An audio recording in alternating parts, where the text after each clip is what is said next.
And so we believe there's going to be an economic advantage there to where you're able to feed your cattle for less per day to help drive some more profitability back to the farm and ranch. But the other part of that is that this provides some insulation to things like drought. You're able to grow feed consistently of first cut quality.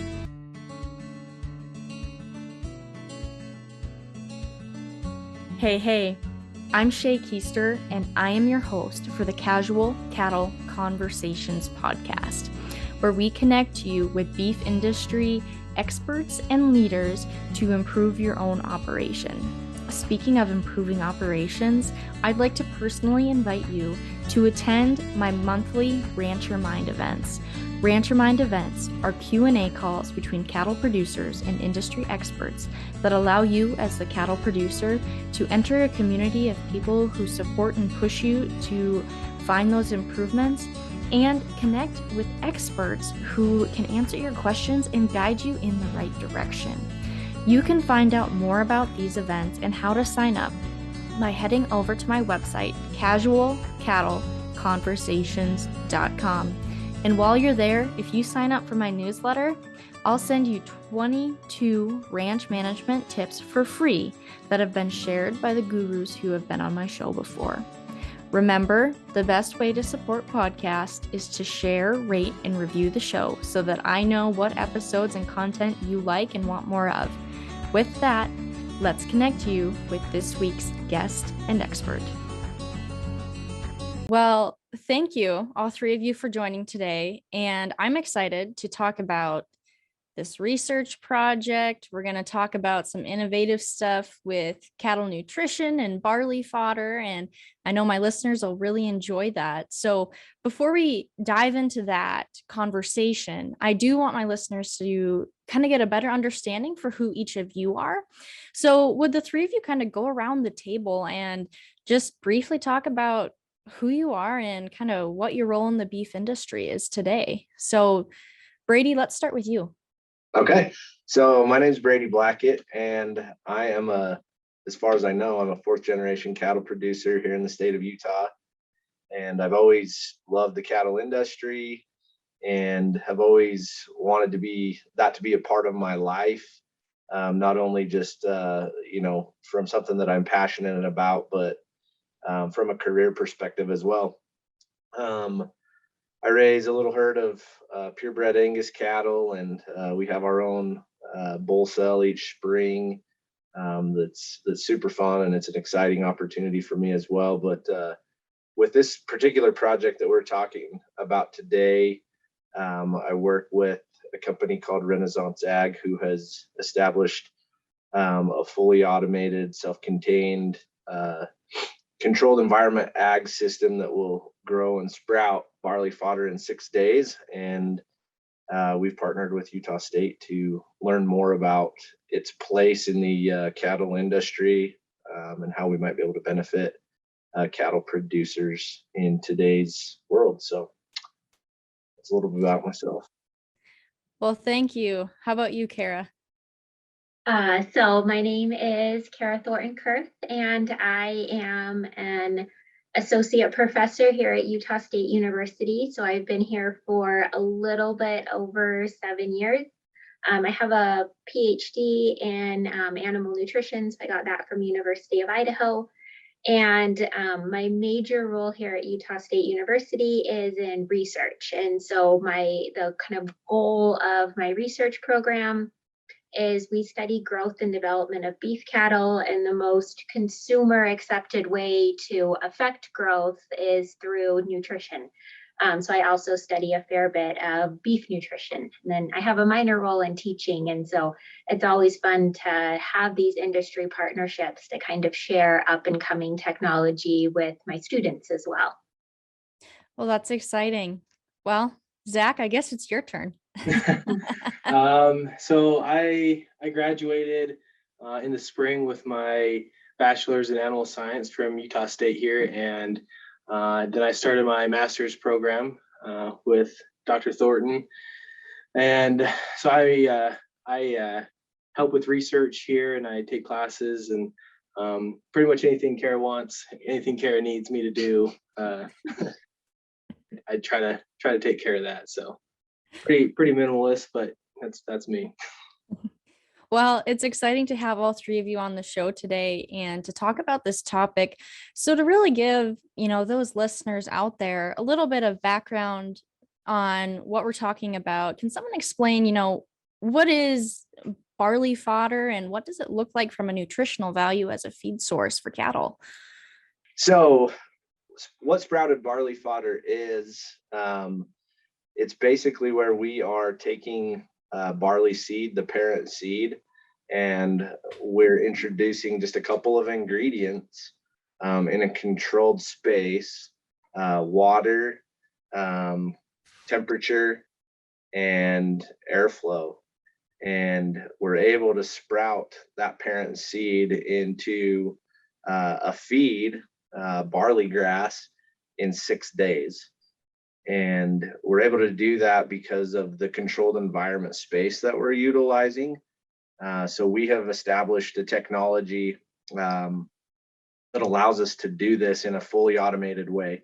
We found that people have been sprouting feeds like this, whether it's barley or wheat, for hundreds of years and utilizing that as a forage or a feed resource in their feed program.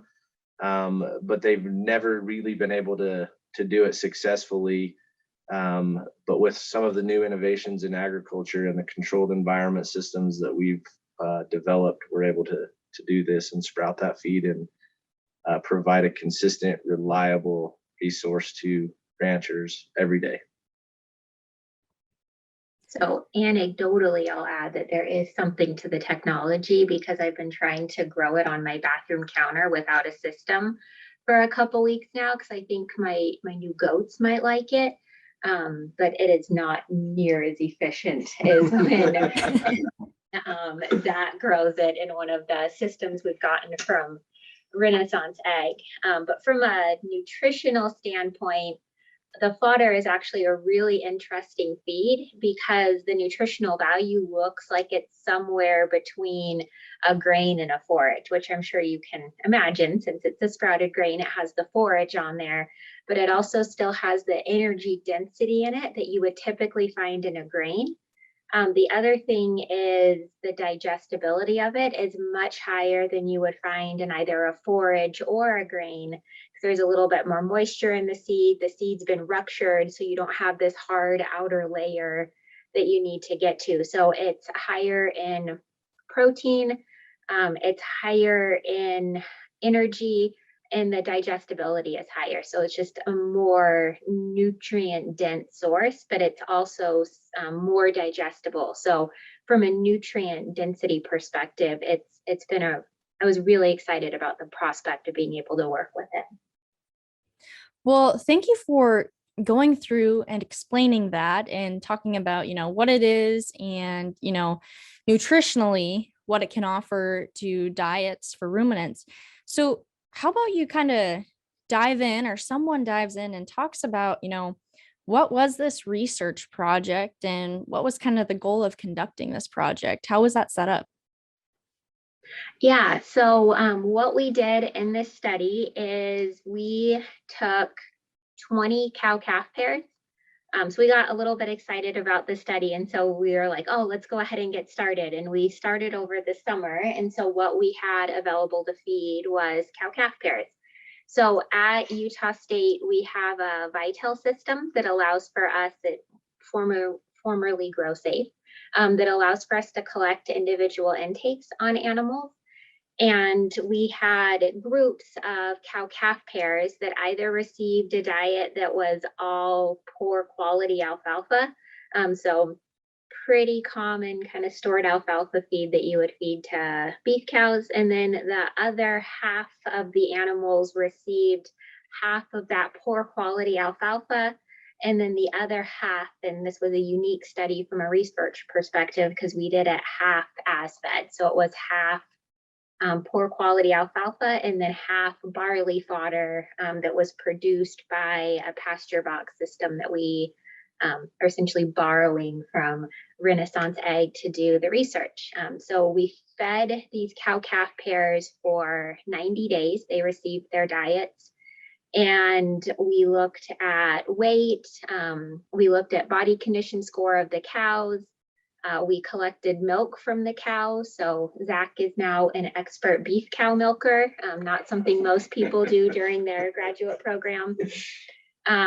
And we also collected rumen fluid from the cows as well. So we just wanted to get a perspective of when we include this in the diet of animals, at a level of 50% as fed, are we affecting health? Are we affecting growth? And then we also looked at some other parameters like rumen health and components in the milk. Well, that's really interesting. And, from a perspective, you said that cow-calf pairs is what you had on hand, and that fits perfect because a lot of the listeners out here today, or whenever they're listening to this show, I guess, are cow-calf producers as well. So what were the results, or, what did you kind of discover as you completed the first round of this trial? Yeah, so the results we found actually weren't what most researchers would get really excited about. So we got really excited because we actually found that there was no difference between our animals from a statistical perspective. So we didn't see any difference in weight gain. We didn't see any difference in body condition score.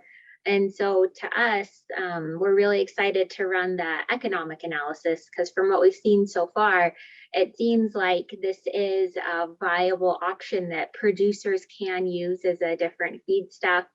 One thing we're really excited about to continue doing research on is that we did see a numerical increase in average daily gain on the calves that received the fodder treatment compared to the ones that got just the alfalfa. So their average daily gain was 1.6 pounds per day as compared to 1.4. But I do want to point out that wasn't statistically significant. So I wouldn't completely hang my hat on that yet, but I'm excited to do more studies. So we didn't see any difference in animal performance. But what's really interesting to think about is the animals that were receiving the fodder, they were receiving roughly 60% of the dry matter as the animals getting just alfalfa. And so we're excited to run some economics on this to see if we feed, our current hypothesis is that if we feed a more digestible diet like the fodder, that we're able to get the same or better performance from animals with giving less dry matter. Well, that is very exciting for you, and I'll be excited to see the economic analysis as well, and see how you progress with this project. So, Zach, with you on the project, how did the cows react when they were eating the fodder? Did they like it? Did they sort for it? Like, how did their behavior kind of change between groups?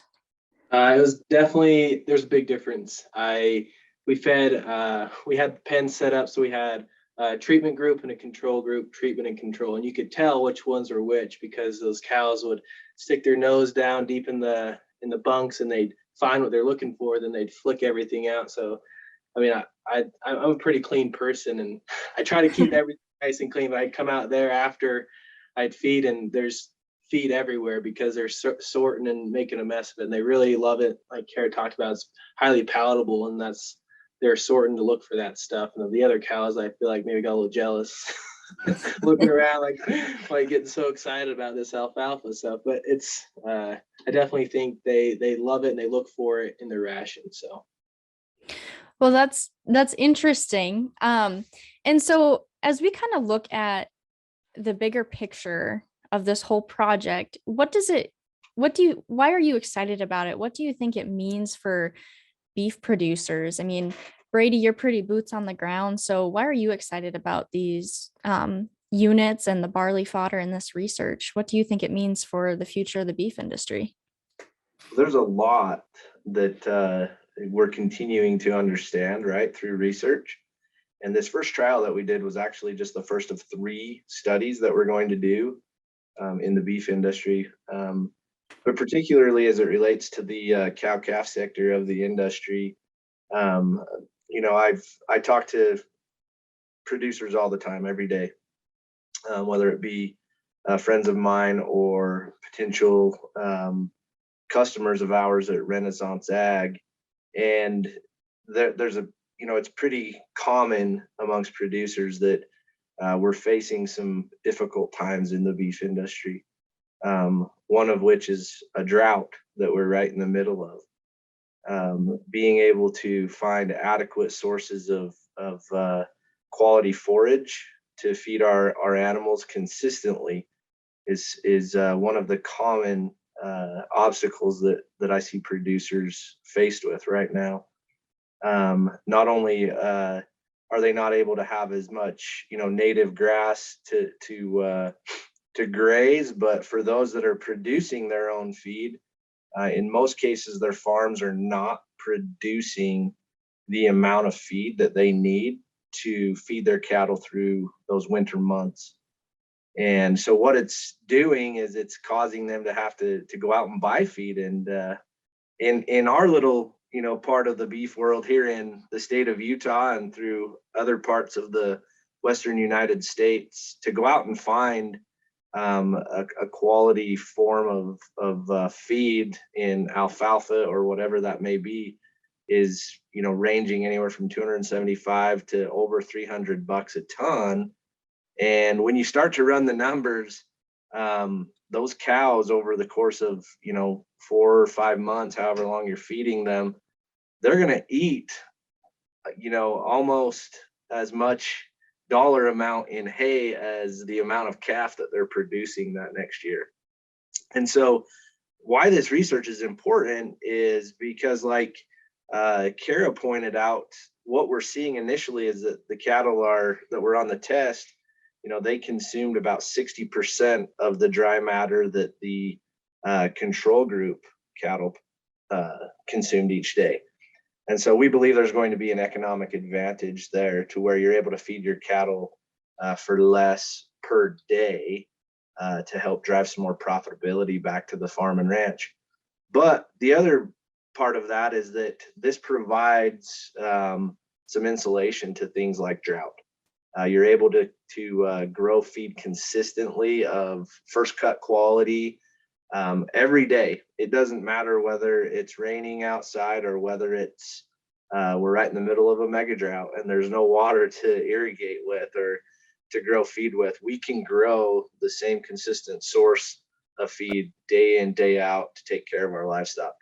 Another thing that I would add to Brady's point that makes us really excited about these systems is I don't think that they just have value in areas that are going through drought, because we know that everywhere our population is increasing. So everyone's probably heard or seen the statistics that have come out that the population of the world will exceed 10 billion by the year 2050. And so with that increase in population, we're seeing a decrease in available land to farm. And so these systems provide options for producers to get feed if they're in an area where there's not as much farmable land around them without having to bring that feed in on either a truck or however it is that they bring feed in. Well, awesome. Thank you for sharing that too, because we're always talking about creating sustainable operations for ourselves and our own workload and using our resources and maximizing what we have available. So that's some great insight. Thank you. Well, that is really neat. And feed cost is often the largest input cost for so many beef producers. So any way to lower that helps everyone's bottom line. So that's why I'm really excited about this research. So with that, do you have any specific stories of producers and how they're using these boxes or really benefiting from the fodder at all? Yeah, that's really what kind of that's really why we engaged with Utah State, is because early in our company's history, and we're still relatively new, we're still, I would say, in the startup phase, we're just a 2-year-old company, but early in our existence, I talked to a lot of cattle producers, and I was actually shocked at how many of them had been sprouting, whether it was barley or wheat or some other cereal grain, and feeding it to their cattle. I found a ton of anecdotal data that was out there, right? And the producers loved it. They all raved about the consistent quality. They raved about the results that they were seeing with their cattle. And so that's really what caused us to engage Utah State, because as a company, it's important for us to understand the truth. We don't want to sell anecdotes to any farmer ranch.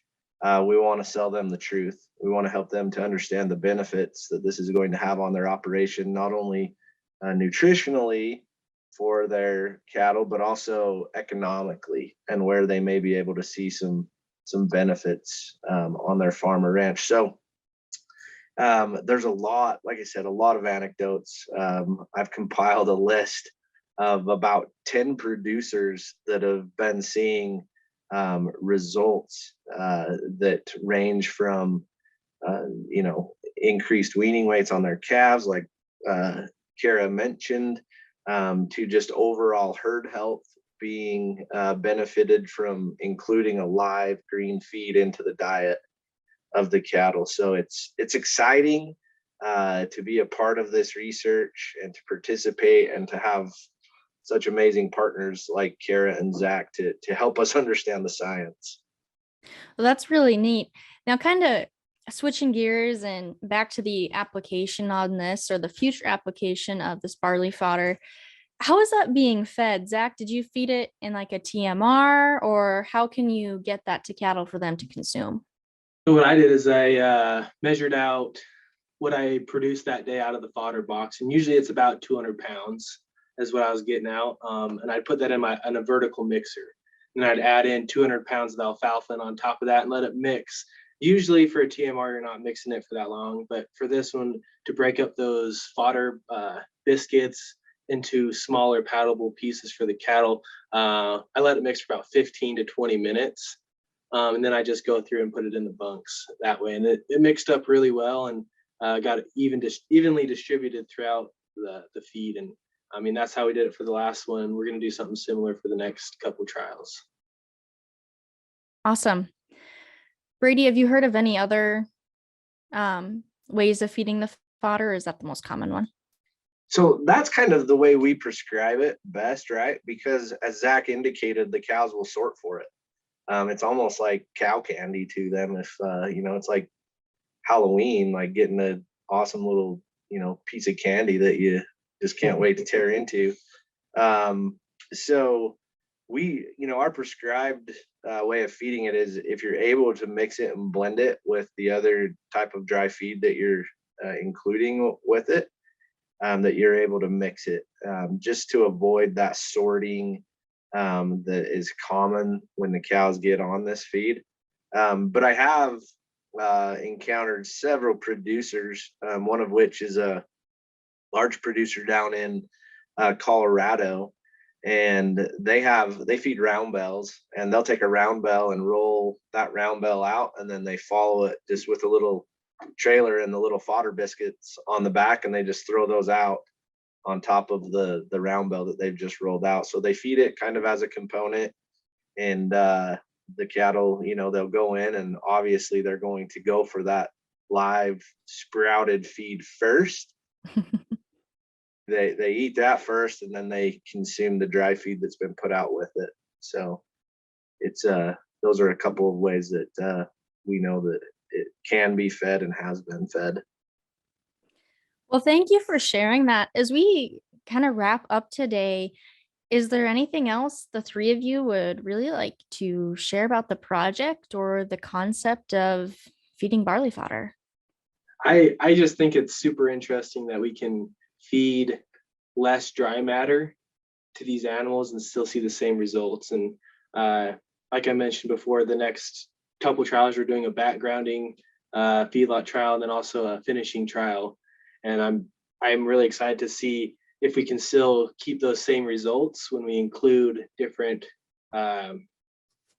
amounts of barley in that sprouted barley in that ration. So to me, I just think it's something that for so long we've been focused on dry matter, and it's all about the dry matter, and they need certain requirements. And I'm not saying those aren't right or aren't correct, but I think when we have different ways that we can feed our animals more efficiently with water or whatnot, that it's something that we need to look into. And I guess I'm really excited to see the results of the next 2 trials that we're doing. Well, that is very exciting. And I think, as Brady was talking about the example of feeding the fodder by rolling out the bale and then putting the biscuits down, I think it'd be interesting to see green sprouts on snow, I guess, if you're feeding in the winter. But maybe that's just because the snow's flying today. That would be a cool picture, right? Seeing cows in snow with basically green grass in front of them. Yeah. All right. So where can people go to learn more? If So they you can go to our website, renaissanceag.com. You can get in touch with us there, and we can answer any of your questions. We can get you in touch with Kara and Zach on the research as well. But we're super excited about the future of this. Our goal as a company is to be a foundational partner in production with the cattle producer. We want to introduce ways in which they can improve not only their nutrition program for their animals, but also improve their profitability and their bottom line. That's our goal, is to partner in those ways with cattle producers. So we're super excited about it, and we welcome people to reach out to us anytime. Well, awesome. Well, to all 3 of you, thank you very much for being on the show today. I know my audience will appreciate this, and I certainly have appreciated all of our conversations in the past couple weeks. Thank you. Thank you. Perfect. Thank you. And that's a wrap on that one, folks. Thank you for tuning in today and joining in on the conversation. Be sure to take this a step further and take the advice you learned and implement it on your operation. If you want to have a conversation about it, head over to my social media and send me a DM by following @CattleConvos and connecting with me there. Have a great day.